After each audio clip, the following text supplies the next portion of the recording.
the material. So, as you all know, we're here to talk about personal marketing and professional networking. So I'd love for you to have a couple of things in front of you just as we're going through the topics tonight. First, to have a blank sheet of paper and pen or pencil so that you can jot down some thoughts based on some questions that I'm going to ask. And also, if you've created a LinkedIn account, if you want to have that browser up in front of you, I'm going to point out a couple of profiles and of course share that on my screen, but you may want to have access to your profile as well. So just first to begin with some introductions, my name is Jessica Bowers and I am the manager for career development and coaching in the Office of Career Development and Coaching for the College of Engineering. And I'll let Clay go ahead and introduce himself. I'm excited to have Clay Godwin with us tonight as well. Yeah, thanks for having me. Hey, everybody. My name is Clay Godwin. I am a pretty recent grad of Auburn. I graduated in 2018 with a degree in industrial and systems engineering and a minor in finance. I currently work for Accenture, which is a global consulting firm, and I'm based out of the Atlanta office. Perfect. And thanks again, Clay, for joining us tonight. I felt like it would be really beneficial for us to have someone from an employer perspective to take part in the conversation, as well as someone who was in the shoes of a student not too long ago. So tonight, like I said, we're going to be talking about the basics of personal marketing or branding and networking in general, but also keeping a little bit of a focus on just the environment that we're in right now, in that things are operating much more virtually, especially from a recruitment standpoint. We invite you to really engage throughout the hour, ask questions, put thoughts in the chat box, and I'll be prompting you for that along the way. But if nothing else, I really want you to make some notes for yourself and think about, how can any of this that we discussed tonight help you to organize and really just take an action after this. Take a step to get started in whatever that next step is going to be for you. So to begin, I just want to get a sense of kind of where you are when you think about personal marketing or branding. What does that mean to you? What do those terms kind of evoke in your mind? And then how might you go about it? So I want you to take a second to jot any thoughts down without filtering through them too much. Jot them down on the paper in front of you. And then we can take a moment if anyone wants to share, but just take a minute to jot those thoughts down now.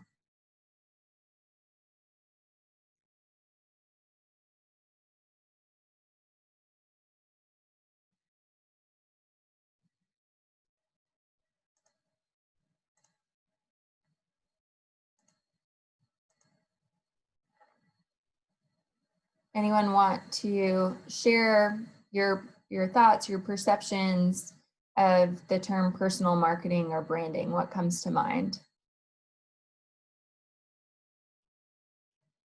And feel free to throw it in the chat box if you'd rather do it that way.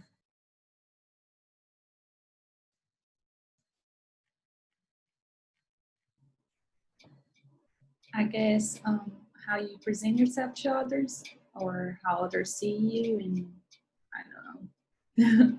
Yeah, exactly. How you present yourself to others, how others see you.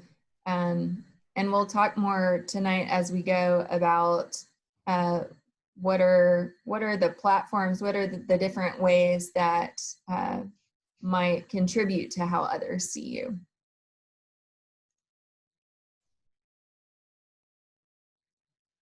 So the next question is regarding networking. similarly, what are your associations, or what comes to mind when you hear the term networking? So take a moment just to jot down your thoughts, and then feel free to speak up or put any of those thoughts in the chat box.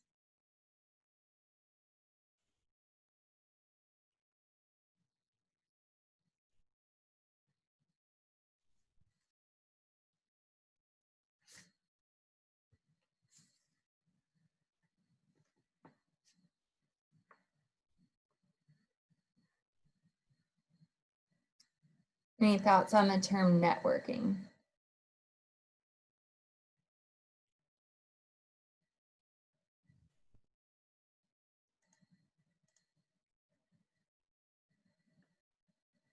Okay.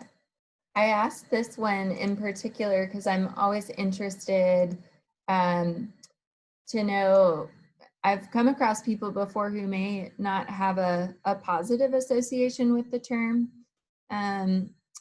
Elena says, making connections in various professional fields of interest. And I agree on that. And I think that's a great way to define it, just making connections. I like to call it just getting to know people and who have some like-minded interest.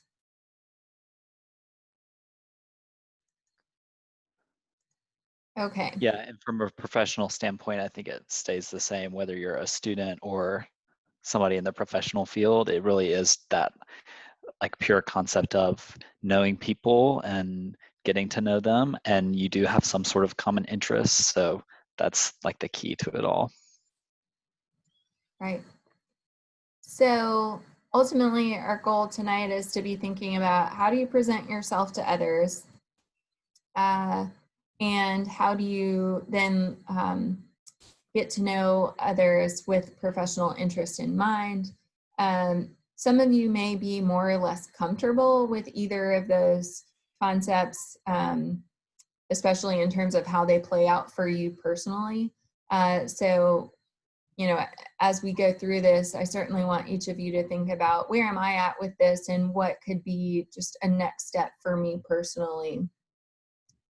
You notice here on this slide that I mentioned, really before we can present ourselves to others, we've got to take some time to think about assessing our own interest and goals, and that will, having some clarity on those, whether, even if they're not completely set in stone, and that, you know, they're likely to change some over time.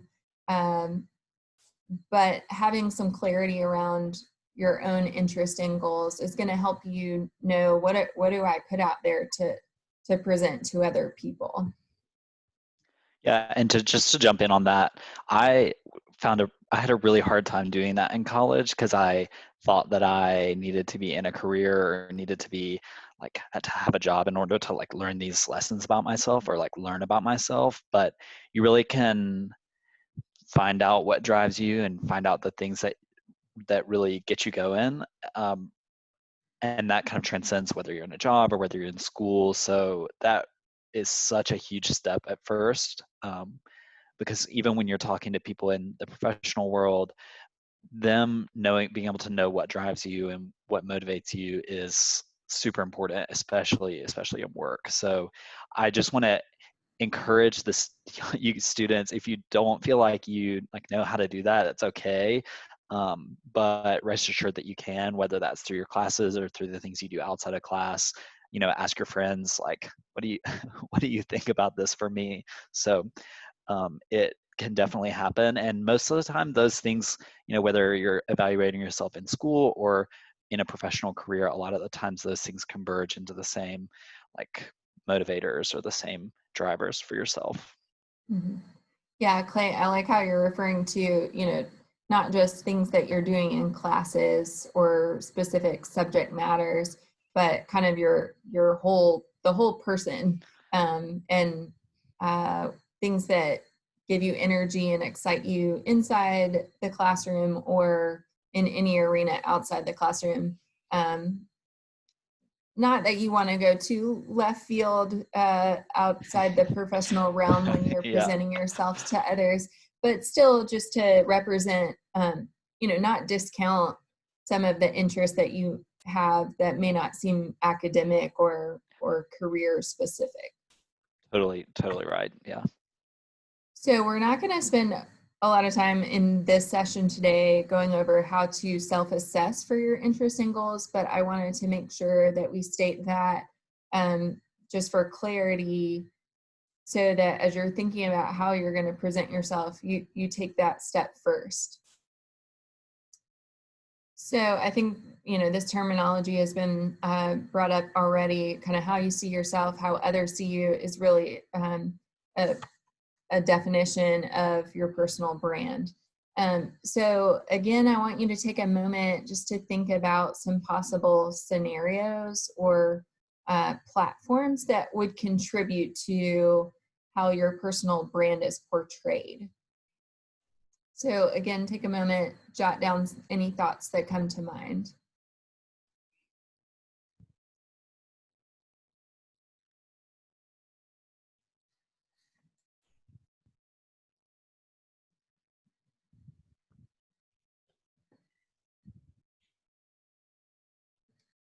What do you all think? Is there anyone who wants to share some ideas?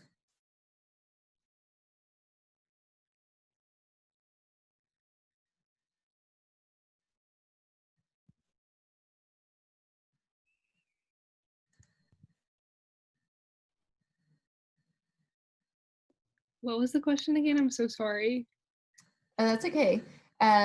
What are some scenarios, like possibly in person or virtual scenarios that may contribute to what your personal brand is when it's portrayed, or potentially electronic platforms where your brand is portrayed?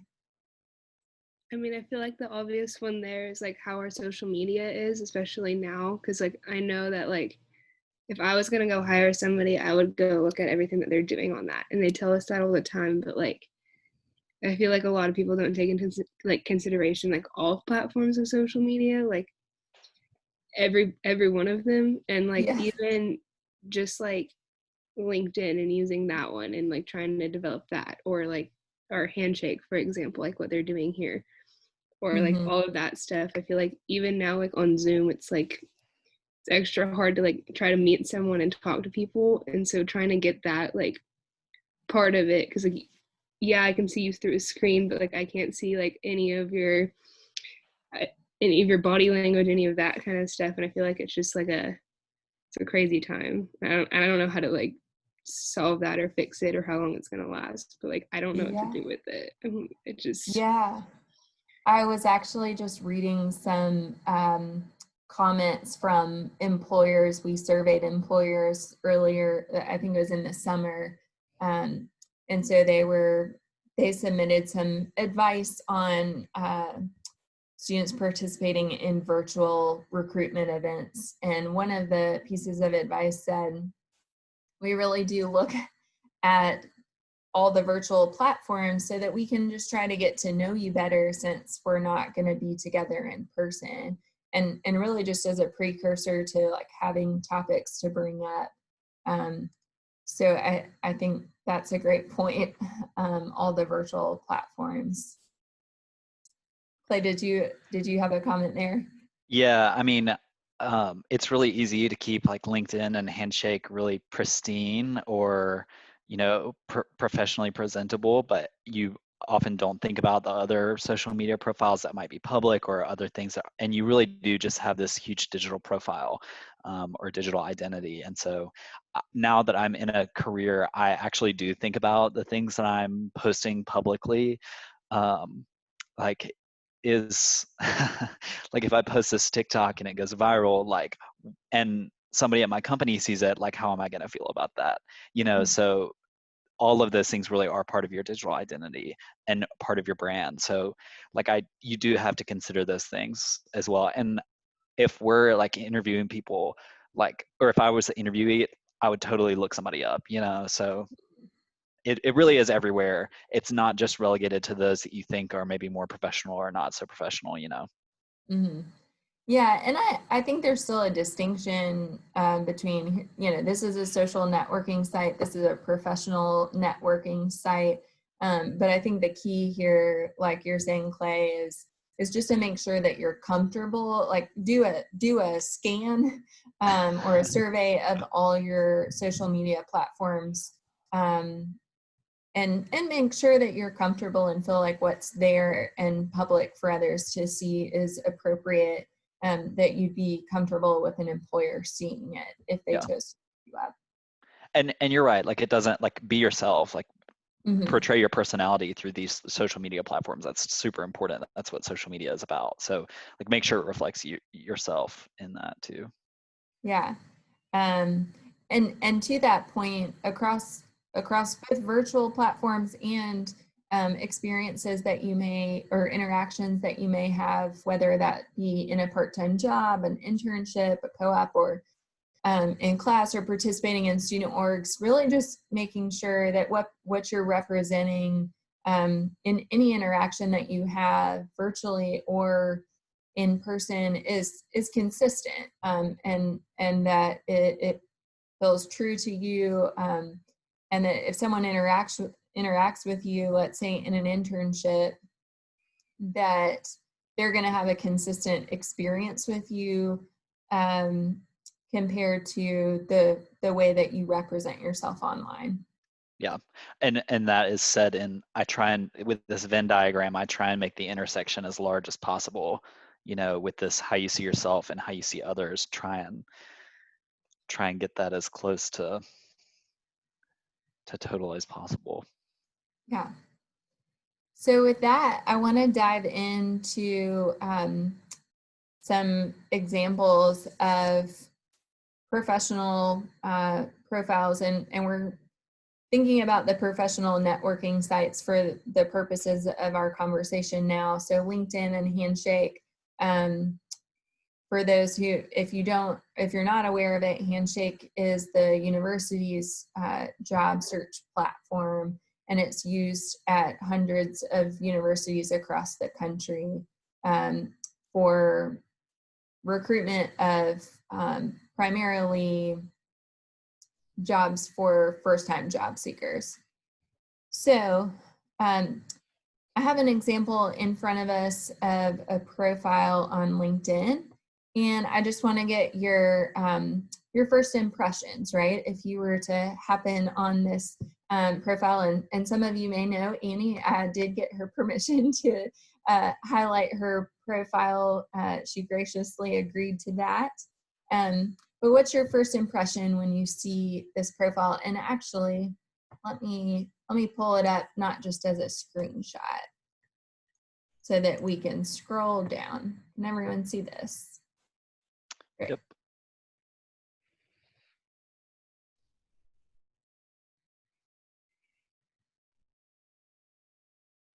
Any first impressions?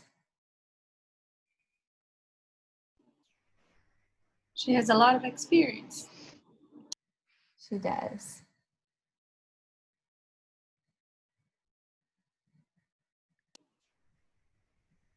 Anything else that stands out?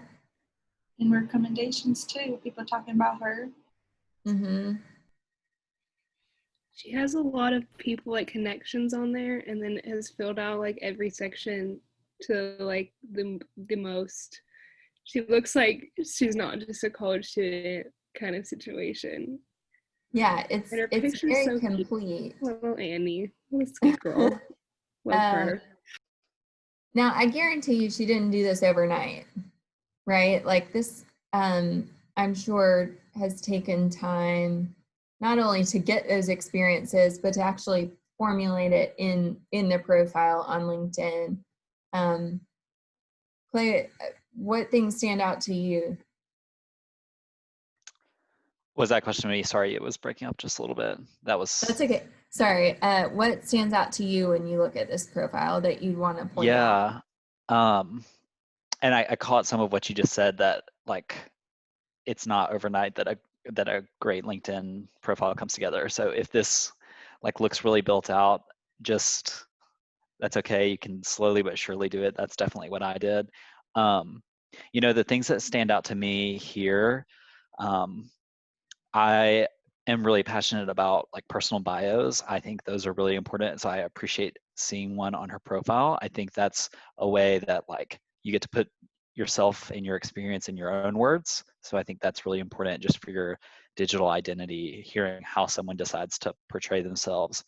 But then, yeah, as a student, being able to see experience is really good, whether or not you have a ton of internship experience or you put, you know, projects, you know, important and meaningful projects that you've worked on in school in that. Um, those things are really good.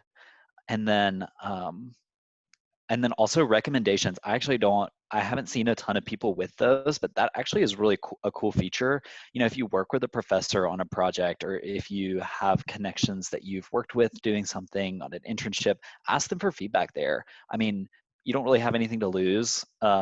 Just ask them, hey, I think I did a really good job at this part of the project. I'd love to get some feedback, or, you know, if you would recommend me to do this at another company, like I'd love to have that on LinkedIn. So if they're a LinkedIn user, that would be a great way to do it. So it's great to see those things. And then I think the last thing, when I was a student and I didn't know what to put on my LinkedIn, courses were a great thing to include, because courses are, you know, put your favorite courses, the courses that you really appreciated or that you really liked, and that can be a great way to fill out some information there. So it's great to see that she has, you know, organizations, courses, and then some honors too. Yeah. So I share this profile hopefully not to make this look overwhelming, but to show you a good example that, you know, you can work on different elements of this over time. So she has, you know, a great headshot picture here. I actually think this background image is a standard one for LinkedIn, and you can personalize it further, but, you know, it's not distracting compared to the headshot photo. She's indicated she's an industrial and systems engineering student. There's different ways that you can put kind of a header line there, and I'll show you another example. She does have a lot of connections, which again, it takes time to build. But the more people you connect with on LinkedIn that you know, not just random, you know, reaching out to people more flippantly, the more it'll be a valuable tool for you. And we'll talk about why in a second. Again, that about section, just showing a brief summary about herself. This activity indicates that she's, you know, liking or commenting on things that people post that show up in her feed. So it just shows that she's an active user. Again, I think that's a good thing. If that's not something you're doing on a regular basis, you know, I don't want you to be discouraged. That's, you know, one of the things that comes with time. Like Clay said, adding in experiences, this is basically a digital resume. So whether that's paid experiences or projects, significant things that you've worked on maybe as part of an organization. And then of course your university and possibly some coursework, especially if it's something you particularly enjoyed, or maybe an elective that's not a standard part of your course. Also helps employers know maybe how far along you are in your discipline and what skills you've been introduced to at this point. Adding specific skills can be helpful, especially if they are hard skills that might be desirable in your field. The lean process improvement here is a good example of a hard skill, or Python. Leadership and teamwork, I think those are good, you know, those are good soft skills. They're certainly more subjective, so I think those become more meaningful, you know, as you get recommended by people who have worked with you. And then, you know, these are just additional things you can include, accomplishments or organizations you've been part of. And then I also encourage looking at specific pages, whether it's a company that you're interested in, such as GE, or, you know, a person or thought leader, and And that just helps you to see updates of what's going on in those places. So I'm going to jump back over and point out just a couple other examples by screenshot. These are a couple of engineering alums. And Joseph, I'll point out because this is an example of a different kind of header line where it's not just here's my job title or my major. This is something that you'll see on LinkedIn, and it can be helpful for algorithm purposes. When recruiters search on LinkedIn, they might search certain keywords, and that header line is something that contributes to being found. So I would imagine, using the term process improvement, delivery leader is going to help, if Joseph wants to be found, him show up in a recruiter's search.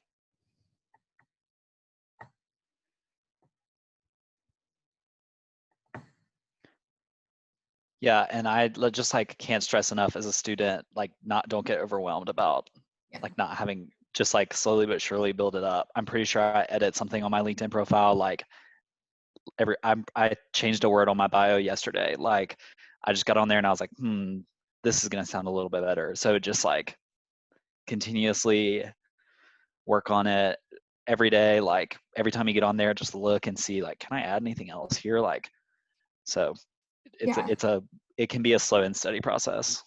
Thank you. I also want to emphasize that because I realize this can feel like a lot, and there's absolutely no harm in just, the main takeaway I want you to have is just start and then take it from there. And don't be afraid either to look at other people's profiles, especially in areas if they work in an area of interest to you, to get ideas about, well, what are they, what interest pages are they following, or what have they added to their profile, just to help you brainstorm and spark ideas about how you can build yours out too.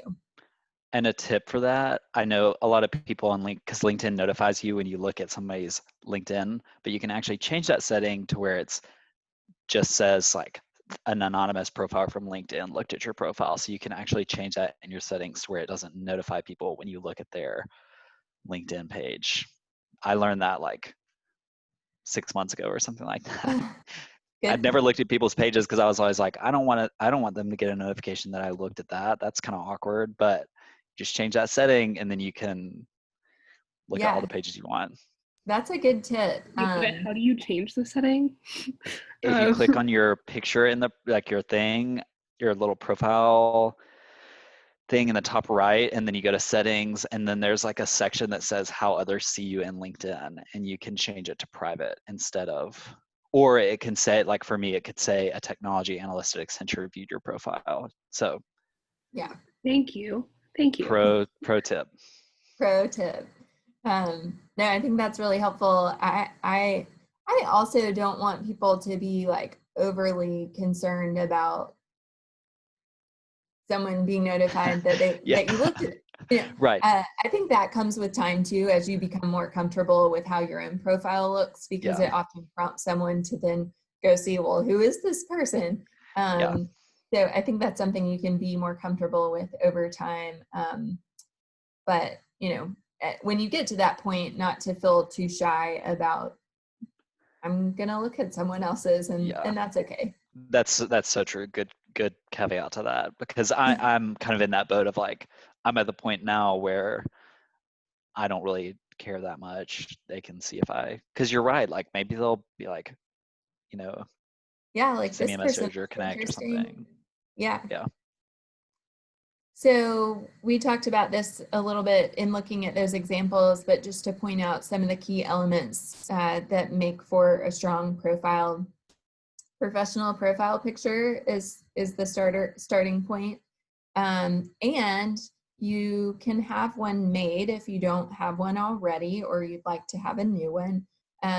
In the Career Development Office, we're offering professional headshots on November the 2nd and 3rd at the times that you see here. You just have to sign up for a slot.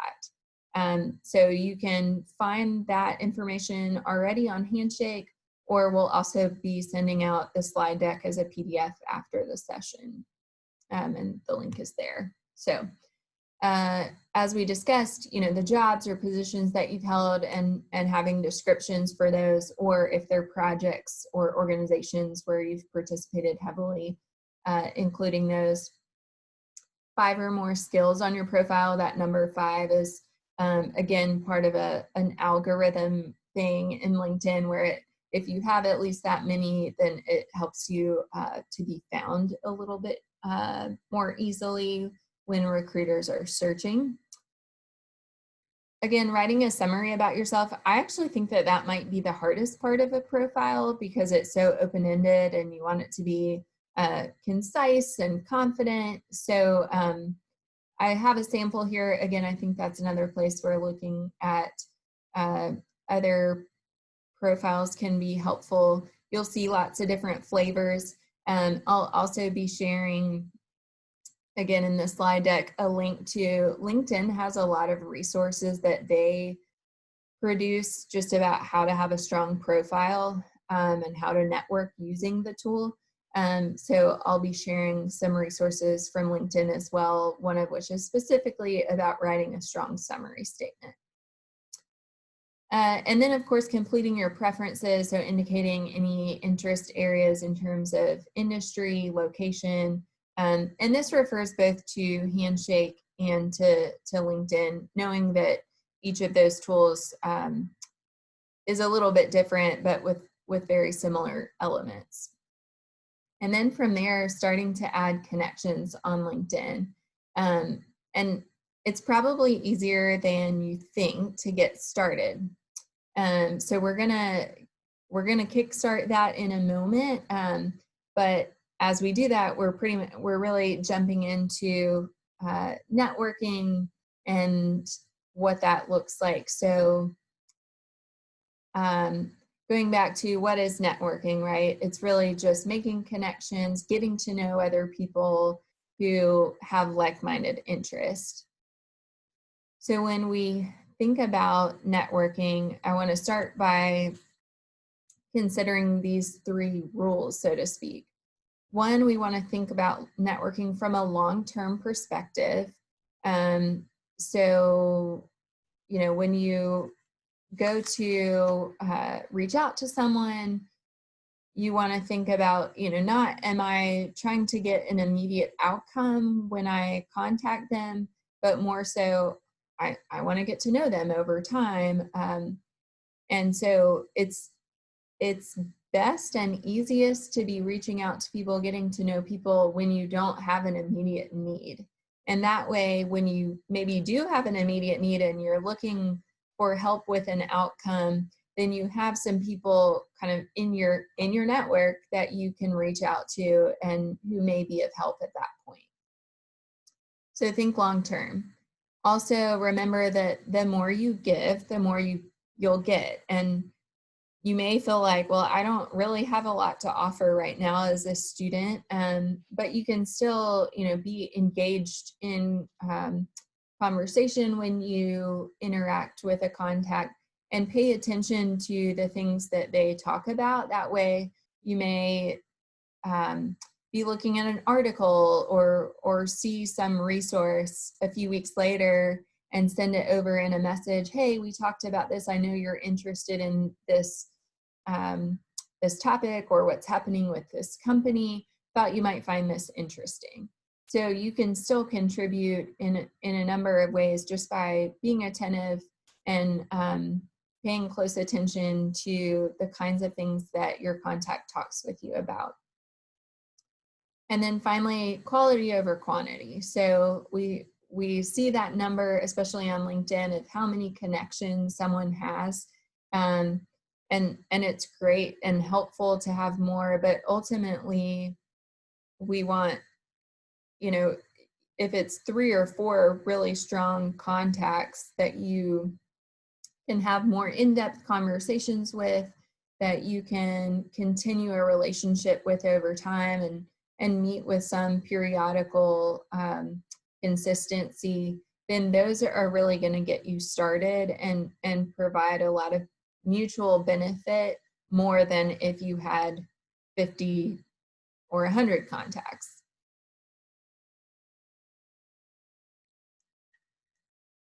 Okay, so who can you network with? When you think about networking, you know, does anyone start to come to mind in terms of who's in my network already, or who might I want to be in my network?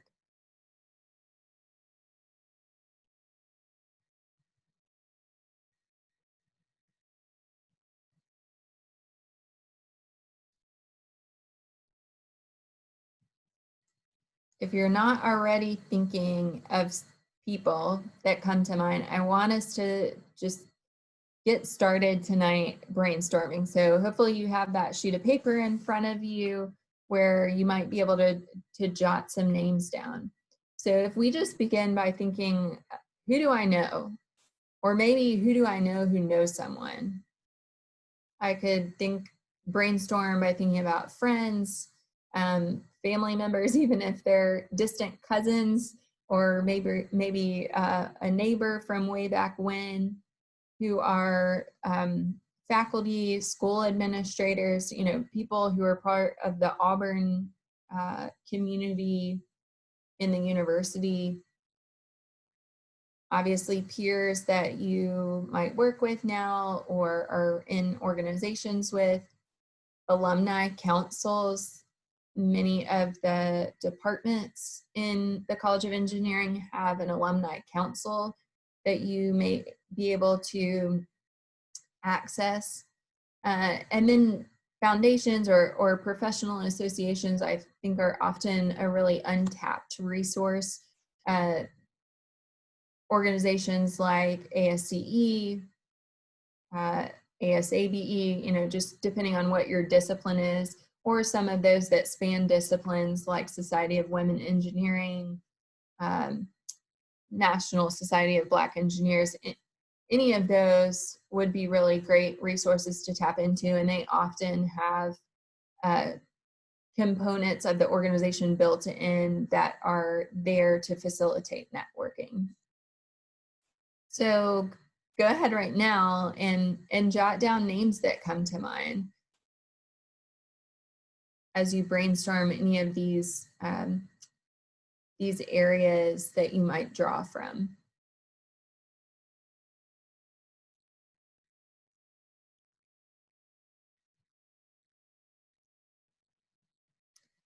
I am also want to do just a trial experiment. Is there anyone who would be willing to name an area of work or maybe an industry interest that you have, and ask the group, does anyone know someone in this area?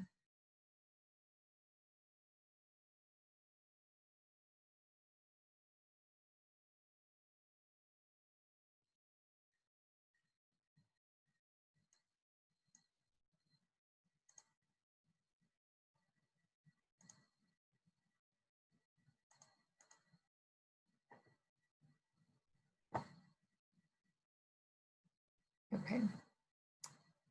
Well, that's something that, you know, I'd encourage you with friends or other groups that you may interact with. Hey, I'm interested in the technology consulting space. I don't know anyone who I might start networking with. Does anyone know someone? I've actually done this in an in-person setting where we have a string and throw it to the next person who does have a contact. And then they might say, well, I'm looking for someone who knows someone in lean manufacturing, and someone else across the room knows someone. So that's a visual example of a network, but just a way to think about who can I use. I don't like that saying, who can I use? Who might I already know who knows someone?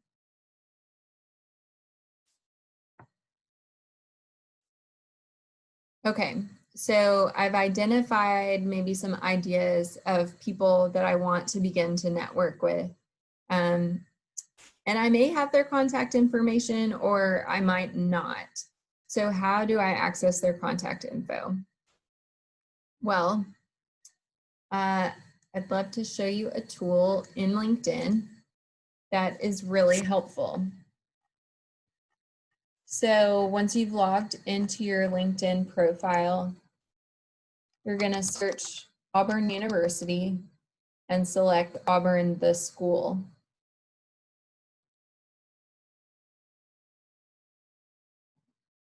From there, you're going to select alumni. And we see that there's over 157,000 alums who are on LinkedIn connected to Auburn University. So I might begin by searching some of these filters that are already in place based on where alums live or work, what they studied, or I might put in a specific key term. Can anyone throw out the name of a company that comes to mind?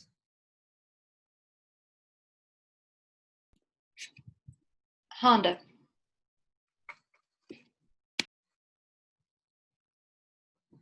Okay, so 490 alums have Honda somewhere in their profile. So I'm going to scroll down and it's going to begin to show me who those people are. And so they may currently work at Honda or they may have worked there in the past. I may at that point begin to click on someone's name, and I'm going to click on this person, and I don't mind that they see that I viewed their profile, but I might choose to change that setting so that they wouldn't know who I was looking at their profile if I feel more comfortable that way. So it looks like Andrew here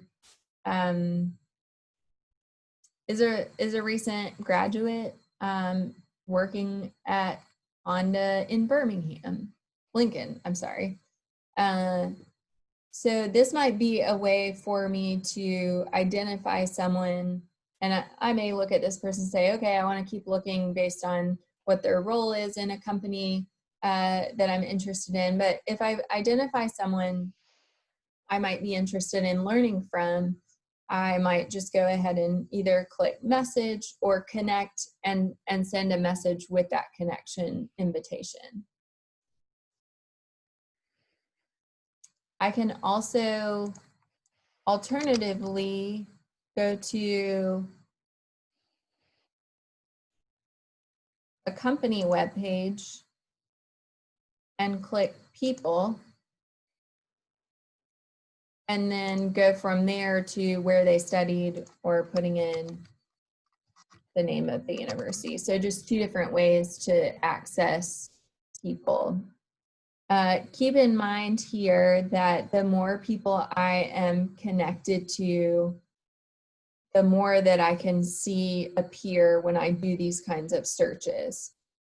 So that's where it's beneficial to go ahead and begin adding connections for people you know, because this is the people I can see here is based on my degree of separation.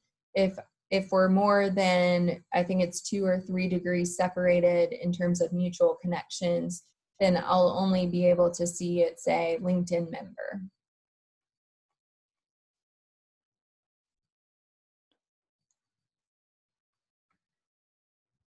Yeah, that's as a student, I use that search method a ton, and even as a professional, I would use that. Like, I would look up would still look up a company if I'm considering a job change. Like, I'm going to go to LinkedIn. I'm going to look up, a company, find people that I might have mutual connections with, that might have gone to Auburn, and just try and find a way to get connected with them, or to connect with them on LinkedIn, or to see if I can get their contact from somebody that I know if we have a mutual connection. So that, I use that all the time. So learn how to do that on LinkedIn, and it will serve you really well. Yeah.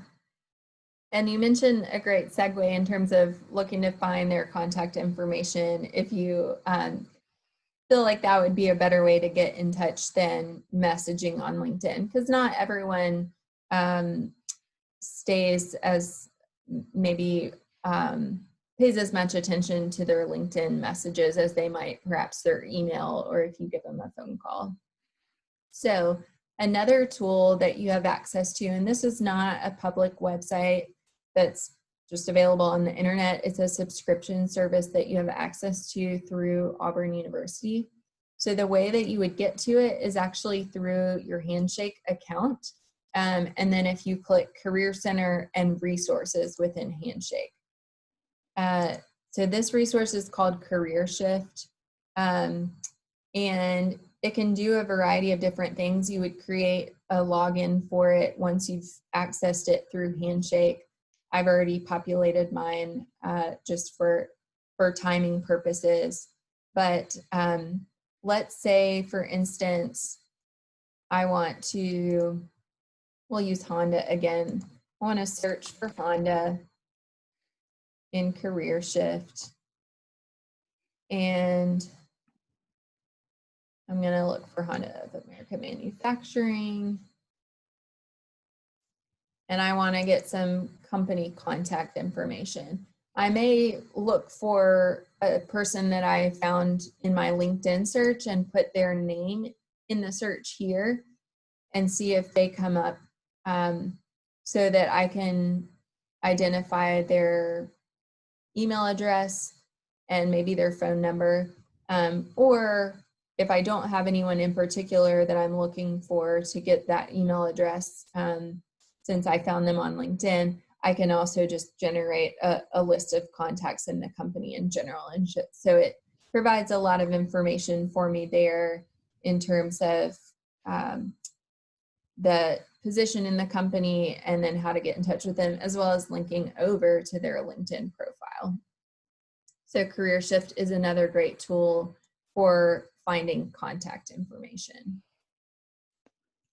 That's a great resource, guys. I would highly encourage you. I wish I would have known about that in college. That's like really nice to have, having people's contact information, because Jessica, you're so right. Like, not everybody pays attention to LinkedIn messages. So having somebody's email is always can be a lot better. Yeah. I like to call Career Shift the treasure trove of contact information. So we've identified some people we might want to reach out to. We've determined how we might get their contact information. So next, what do we say when reaching out? Here's just a sample of, terminology, wording of a request message. Essentially just introducing yourself, indicating what your interests are. Certainly if there's that Auburn alumni connection, mentioning, I noticed that you graduated from Auburn engineering in this discipline. Would you be available to speak with me? I'd love to learn more about fill in the blank. I often suggest offering some specific times that you would like to get in touch, just so that you're kind of doing the legwork of, here's some meeting times, and that person can just respond, yeah, I'm available then, and they don't have to dig through their calendar and find availability spots. Obviously, if they're not available when you suggested, then they can suggest something else. This is just an alternate example of text. If you were to perhaps meet an employer at an event that the university hosts, and I'll be mentioning a little bit later some employer events that are coming up, and you may just say, oh, I saw you on this panel and was really interested in what you had to say about this in your company. Would you be open to speaking with me another time? I'd love to learn more about that. And if people are like speaking at events on campus or involved on campus events with their company, most likely they're going to be the type of person that is more than willing to do that. So like, never feel, I always have the mentality of like, what do I have to lose with reaching out to somebody? If I've met them once at an event and I have their email, maybe something great comes out of this. Maybe I never see them again, but most of the time these people are super willing to do this type of thing. So Yeah, the confidence piece is key. Just being willing to step out and make that ask, knowing you probably don't have a lot to lose. right, yeah. Okay, so we've reached out and made the ask if they'd be willing to talk sometime. So that appointment time is coming up. Then what? What are you going to say? So for one, we want to kind of have similar to how you introduced yourself in that outreach message. You just want to practice having a little bit of an introduction, a personal pitch, if you will, to introduce who you are, what your interests are, and then prepare some questions in advance that you would like to ask them. So I would love for us to take a moment to think about questions that you might like to ask in that type of conversation. How might you want to begin your conversation with that new contact? What questions come to mind for you all?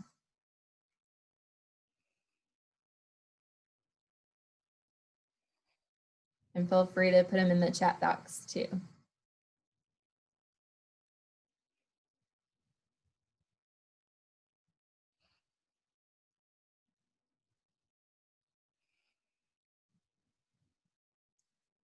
We've got one that says, how did you get into this line of work?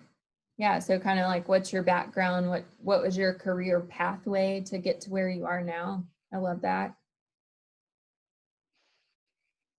And most people love to talk about themselves and share this information. So I always like to ask about how people, one of my favorite questions is to ask about how people deal with like transitions in work. So, you know, like how did you navigate the path from one thing to the next thing, like in that intermittent time? So that's always a good question to ask too, because eventually you're going to have that intermittent time of going from school to work. So how do you manage transitions and how do you have career growth in that? that's a great question. I like that. Transitions are usually, may or may not, but often are less comfortable for people too. And so I think that can help you get some good strategies that maybe other people employ in times that can sometimes be a challenge. Mm-hmm. Anything else come to mind?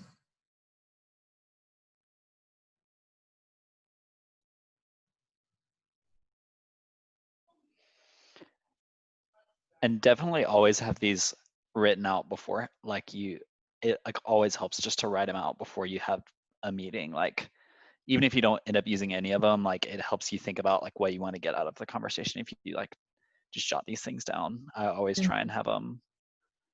And if you're meeting in person, like write them down beforehand. Don't like bring your list in, but definitely like write it out. Yeah, I agree. Well, I'll be providing some information that you'll get at the end of this, just with more tips on informational interviewing and questions. But just reiterating what Clay said, to help you get a sense of what is it you're looking for in a conversation, taking some time to brainstorm those questions ahead of time is helpful. So I said from the beginning, our goal tonight is really just for you to get started and to walk away from this with, okay, here's one step I can take to make a little further progress, whether that's in how you're going to present yourself to people or in thinking about the networking piece or both. So we talked about just beginning to build your base of contacts.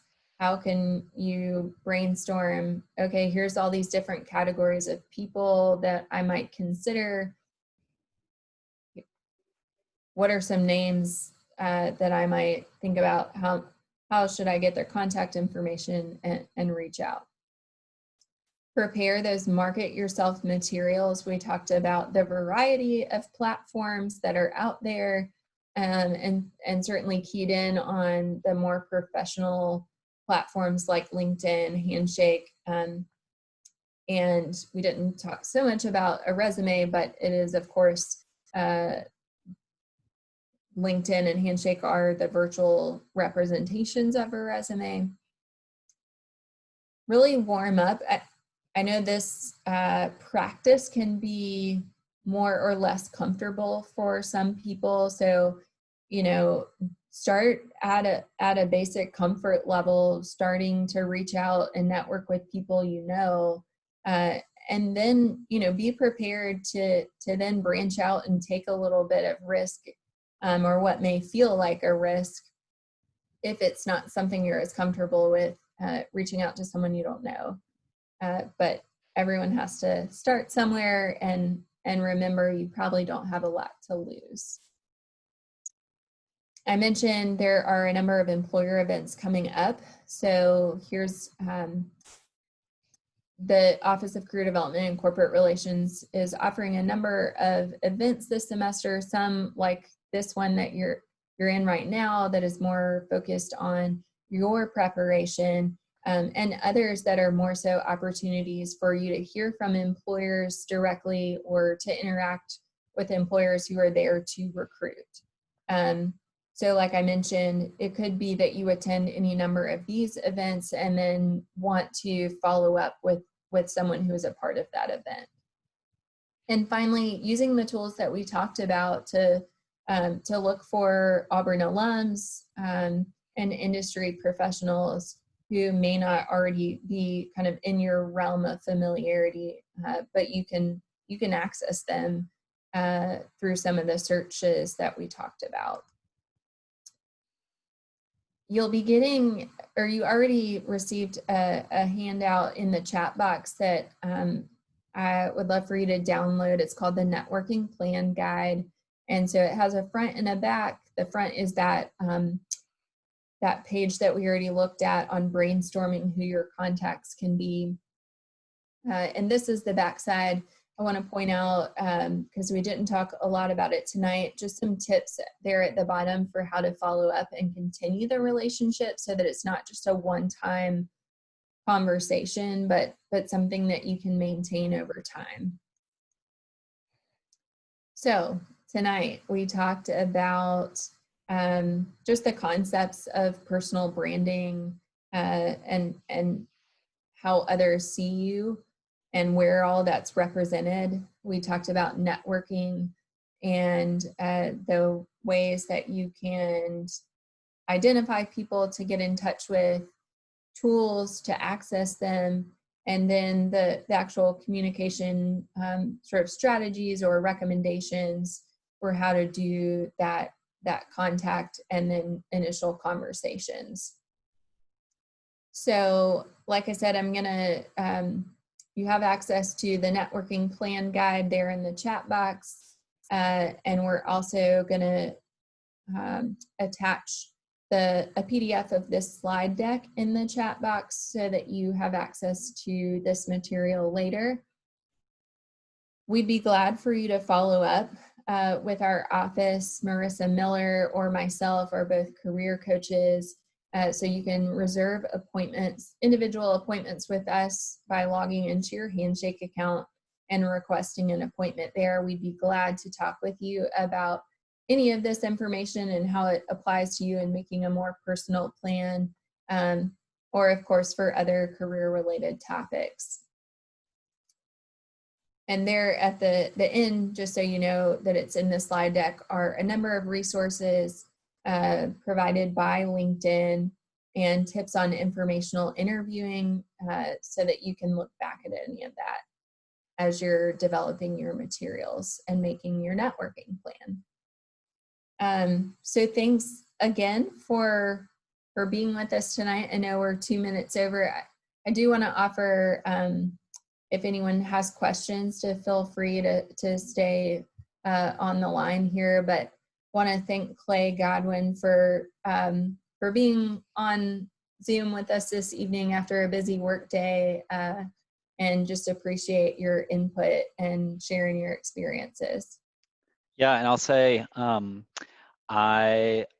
In consulting, networking is really a huge part of your job, so I'm pretty passionate about it. So, if you have questions about how to network and how to do these things, please feel free to reach out to me. Or if you just have questions about career direction after college, industry, really anything like that, my contact is on the slide deck. So feel free to email me or connect with me on LinkedIn.